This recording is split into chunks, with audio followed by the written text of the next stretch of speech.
ఎందుకు మనం ఇంత గొప్పగా ఉన్నాం ఇవాళ? ఎందుకున్నాము అంటే ఒక్కడి గుర్తుపెట్టుకోండి, మొదటి దైవం మన జగత్తులో వేదం చెప్పింది, మాతృదేవో భవ. ఏ సంస్కృతిలో చెప్పింది చెప్పండి?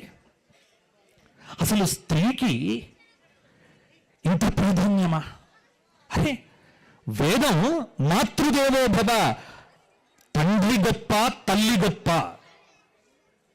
మనకు డౌట్ వస్తుంది, ఇంట్లో ఎవరు గొప్ప, తల్లా తండ్రా అన్నప్పుడు ఇది మీరు నేను తేల్చుకోవలసిన డౌట్ కాదు. ఇది రామాయణంలో రాముడు తీర్చాడు డౌట్. రాముడు చూపించాడు.